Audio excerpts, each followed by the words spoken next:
whenever we use the words or mantras, ఏమైనా నామాలు లేదా మంత్రాలు జపిస్తున్నప్పుడు ఉదాహరణకు గాయత్రి మంత్రం అది చాలా శక్తివంతమైన మంత్రం. మంత్రం యొక్క సారం, అంతరార్థం తెలియకుండా దాన్ని మరలా మరలా జపించటం మన మూర్ఖత్వం మాత్రమే. ఈ మంత్రం యొక్క సారం ఏమిటి? it is only saying that the real light that pervades in this Bhuloka, in Pitruloka and Swargaloka, that real light భూలోకం, పితృలోకం, స్వర్గలోకం అంతా వ్యాపించి ఉన్న నిత్య జ్యోతి స్వరూపమైన ఓ మాత, నాకు ఆ అనుభూతిని ప్రసాదించండి. నాకు విజ్ఞతను, బుద్ధిని ప్రసాదించండి. that means we are requesting, let that essence be felt in my heart.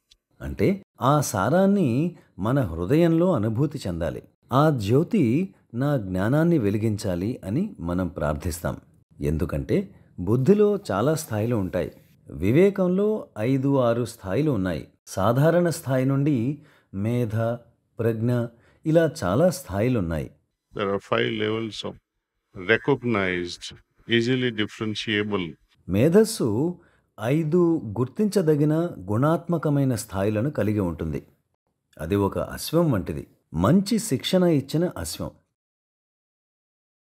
एक हॉर्स ऐसा होता है कि जिस पे बैठो आप लगाते ही रहो लेकिन दौड़ेगा नहीं, वो चलेगा भी नहीं. కొన్ని గుర్రాలుంటాయి. వాటిపై ఎక్కి కూర్చుని ఎంత అదిలించినప్పటికీ నెట్టినా, తోసినా కదలను కూడా కదలవు. మంచి శిక్షణ ఇచ్చిన గుర్రాలు కొరడా నీడ చూపినా చాలు పరిగెత్తడం మొదలు పెడతాయి. వాటికి ఒక సైగ చేస్తే చాలు. మన బుద్ధి కూడా అటువంటిదే.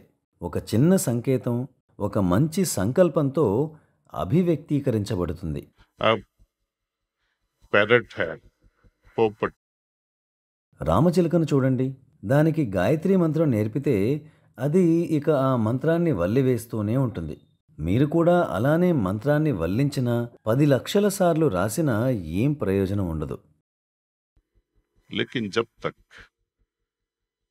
हम अपने अंतर्भाव से ये प्रार्थना नहीं करेंगे कि हे माँ, అమ్మా, ఈ సృష్టికి మూలం నీవు, నా హృదయంలో జ్ఞానజ్యోతిని ప్రకాశింపచేయి అని అంతరంగంలో వేడుకుంటేనే ఫలితం ఉంటుంది. so that is the purpose